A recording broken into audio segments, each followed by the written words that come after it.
I am so excited to share with you this project we call the Unknown Behind the X project. In my lifetime, Malcolm X has been the most prolific orator focusing on a non-passive yet non-aggressive approach addressing the disrespect of the so-called Negro in his lifetime.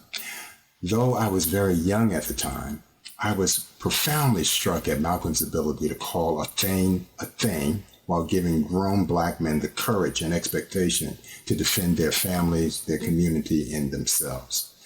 I hope you enjoyed the Unknown Behind the X project.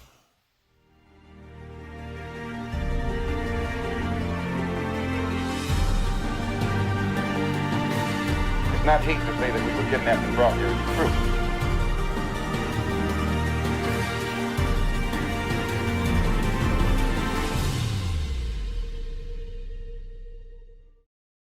Malcolm Little was born May 19, 1925 in Omaha, Nebraska.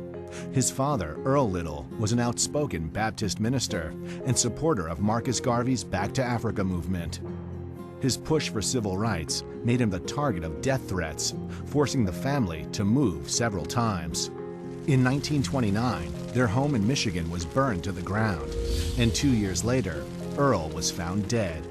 This was a devastating blow for Malcolm's mother, who was eventually committed to a mental institution. Her 8 children were sent to orphanages and foster homes. In school, Malcolm was a smart and focused student until he told his teacher in high school he wanted to become a lawyer.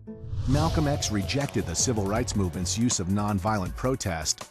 Instead, he encouraged black men to use any means necessary to protect themselves. Malcolm was about self-love. Self-love by any means necessary. A lot of people think that as a negative, but if you think about it, self-love by any means necessary, meaning you do anything to protect yourself or your loved ones.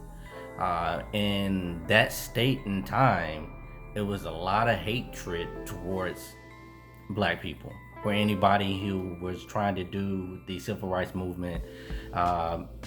In his aspect, the nonviolent movement was really not working because you can only have so much peace when somebody's angry at you. If you look at it in certain things, if somebody's attacking you, you're going to do any means necessary to protect yourself.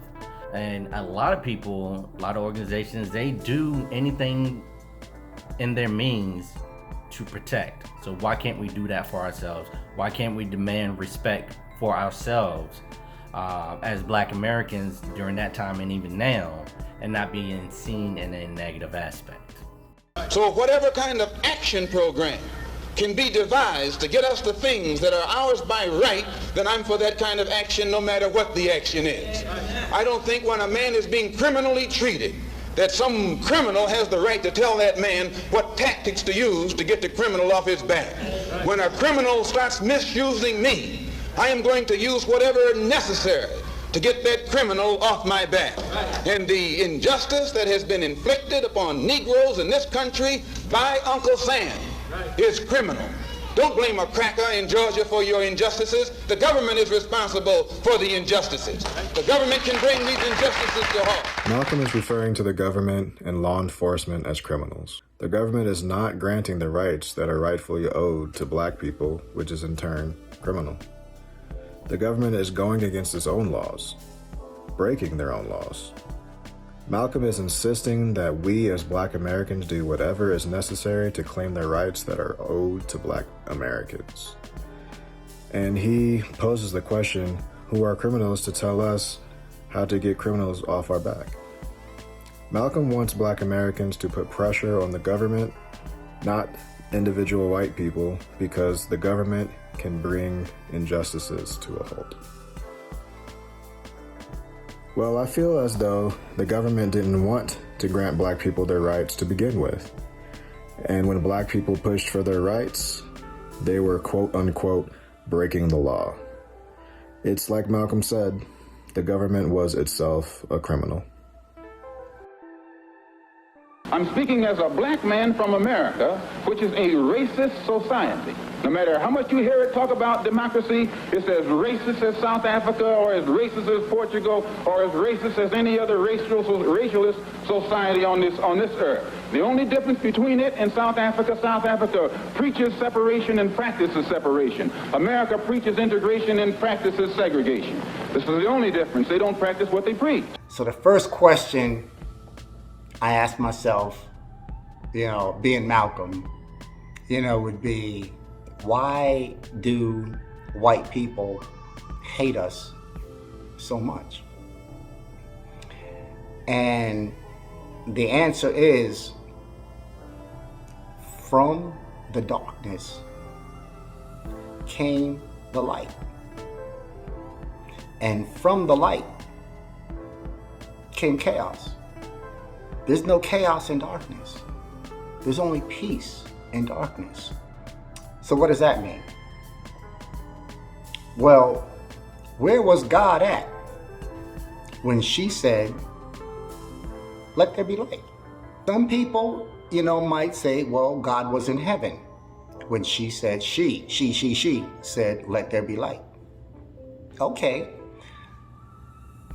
So what was heaven in when God was there and said, let there be light? Obviously, heaven had to have been in darkness when God was there and said, let there be light.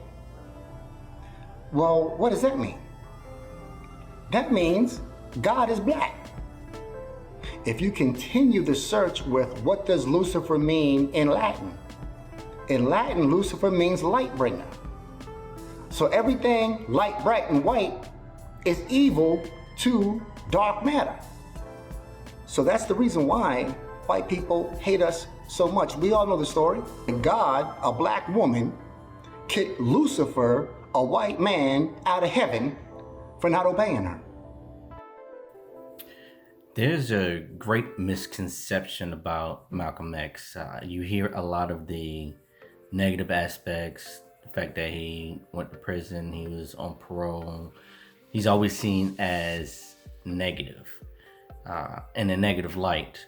However, there's a lot of positives that is omitted when talking about Malcolm X, of how he was more about not just racial injustice, but human injustice and unity, which is not spoke about or actually talked about a lot, especially in the school system. And in conjunction, he wasn't being negative.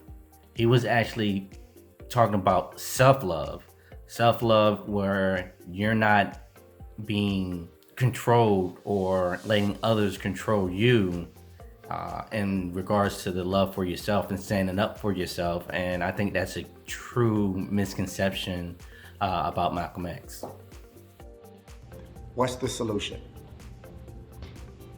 And the solution is very simple. If you're black, take stock, take ownership of dark matter. Give the light, bright, white Lucifer back. Your behavior determines if you are a human or humane Homo sapien sapien terrestrial, or an inhuman, meaning inhumane Homo sapien sapien terrestrial.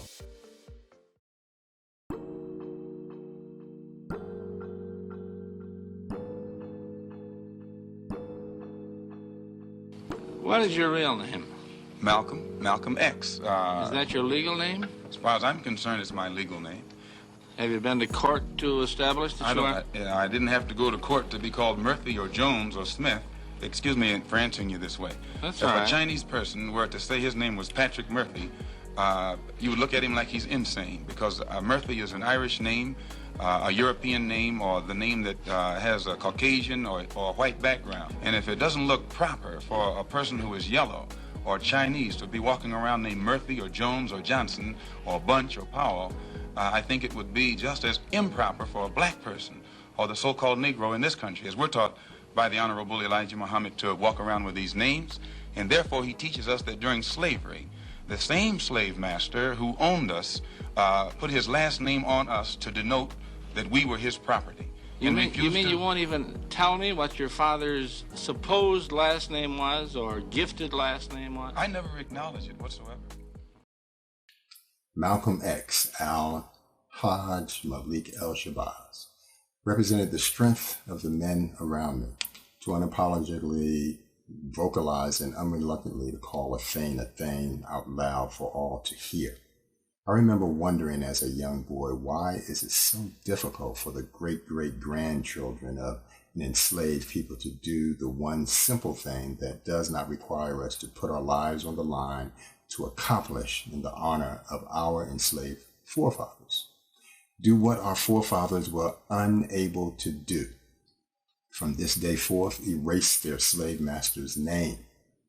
Why are we so afraid, reluctant, or just don't care to do it? Why? I think that is a very interesting question. Why does Black people as a community don't go out and change their names? Especially coming from the history of being enslaved and understanding where that name comes from. I believe that Black people don't want to change their slave names because I just don't think they think about it in general. I think history has passed a lot of people by and they just don't pay attention like that. I think oftentimes the Black community can get stuck in trauma and not know how to outgrow it.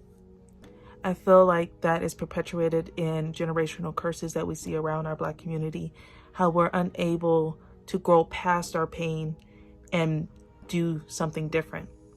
It's unfortunate that we've just, accepted our names without much research, and that we just say that, that we just keep the names that we were given. I was fortunate to have a forward-thinking father, and I'm proud to say that I no longer have the slave name. So, thanks, Dad. No people that have been enslaved should keep the names of the people that enslaved them. It's a mental prison, and I feel like as a community we haven't even seen it's a prison. I think that's a big issue in of itself, is that we don't even see that in doing so, of keeping the names that we were given, in doing so we are mentally being enslaved by our own willingness. And I feel like that is perpetuated in, like I said before, how we continue to treat each other, how we continue to kill each other, how we are put in these horrible circumstances, and we always have a choice. Yes, our circumstances are not the best and we are put at the bottom, but we always have a choice to be better. And sometimes I feel like we oftentimes don't feel like we do, and we just follow what people have made us out to be instead of knowing that we can be better.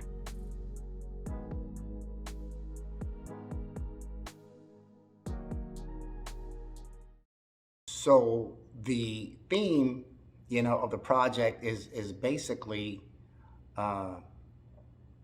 put yourself in Malcolm X's shoes.